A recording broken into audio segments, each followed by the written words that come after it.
Fight Night on DAZN, brought to you by that prize guy.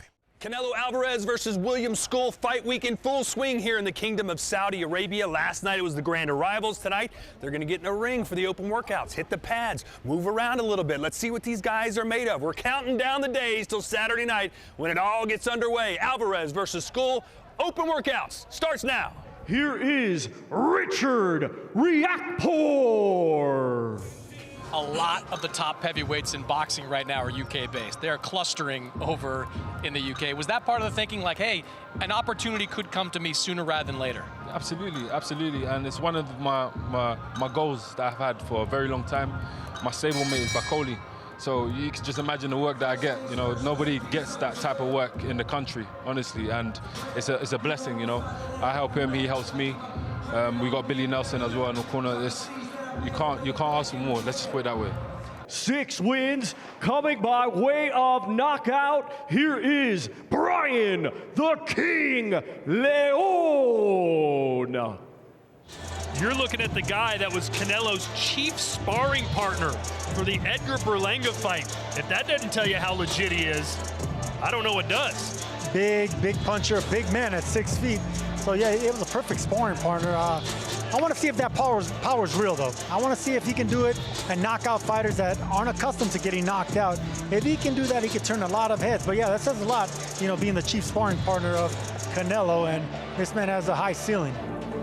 Let's welcome Efe, the silent roller, Ajagbo.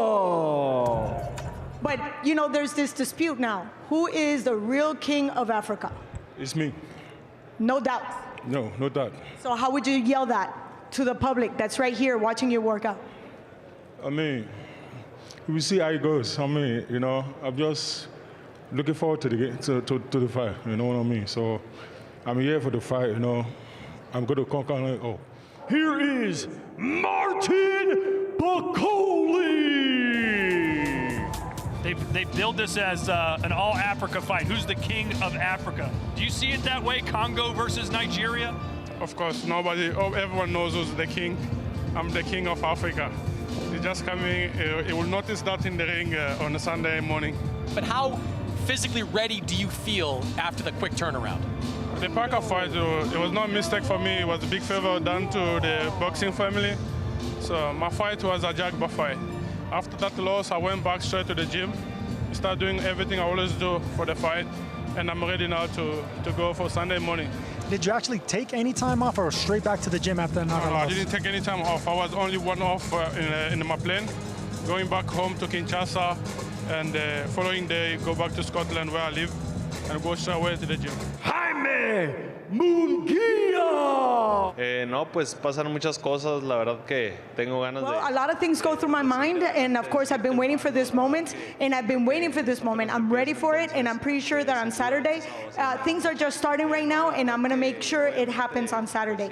Those are awesome words. He says, yes, there's always that little bit of nervousness, excitement, because I do feel the pressure, but that gives me even more incentive to make sure that people understand that this is definitely not gonna be an exception. We will have a very exciting fight. Noel, the Dark Horse Mikhailian. The face of French boxing right now, Bruno Saras. Ça va? Ça va très très bien, toi. How has your life changed since that magical knockout? I can box in this kind of event. I can prepare well, so in boxing, everything has changed. And what's the different feeling this time from going to Tijuana, being an unknown, an underdog, and then coming here where everybody knows who you are? To me, it's the same feeling, you know, because the first bout doesn't exist, and I have to write another page of my story. So it's the same feeling. Badu Jack the Ripper. Well, Chris, if you could, please, since you're the smartest of the three of us, he's carrying a WBC title.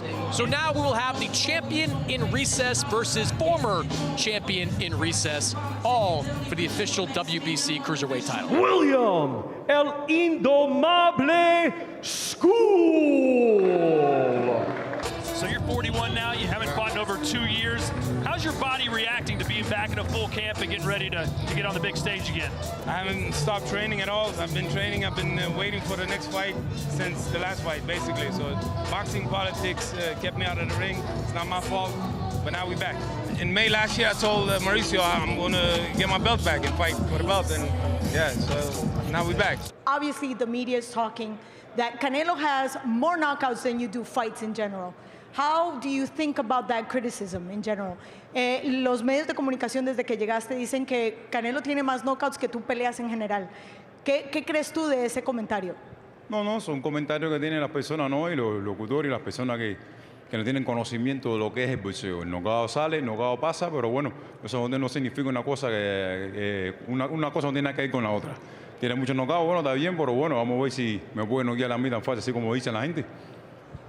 You know, they can say whatever they want. Even commentators can say whatever they want. Their criticism, it's because they really don't know. A knockout just comes when it needs to come.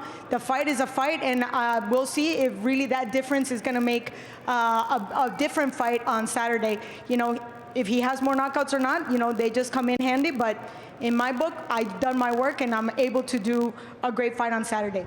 And with that being said, you're in the spotlight. All these lights are right now. You have been waiting for this opportunity since you were, 7 years old, since you walked in a ring for the first time. Do you feel like you finally made it? 9 años haciendo esto a nivel profesional, pero entraste por primera vez a un ring cuando tenías 7 años. Estás aquí bajo todas estas luces. ¿Ya sientes que llegaste? No, siento que es mi momento, no. Estoy feliz porque esto es mi fiesta, esto es lo que siempre he hecho en mi vida, ¿no? Fui el último invitado y yo voy a ser el último que me lleva al show, porque así como son las cosas que pasan en la vida. He says, no, I've been ready for this moment, and I'm just excited because this is the party. I was the last one to be invited, and I assure you I will be the last one, and I will be taking that belt. By the way, I've just been told we're expecting Canelo Alvarez to make his way to the ring here momentarily, get his little workout in front of the media. Due to a training conflict, he is not here tonight and will not be making his way to the ring. But he will be tomorrow. We'll be here tomorrow for the press conference hosted by Chris Mannix, who's going to be working on those questions all night long. That press conference starts at 2 p.m. Eastern time, followed by the weigh-in. That will also be 2 p.m. Eastern, 9 o'clock here local time in the Kingdom of Saudi Arabia.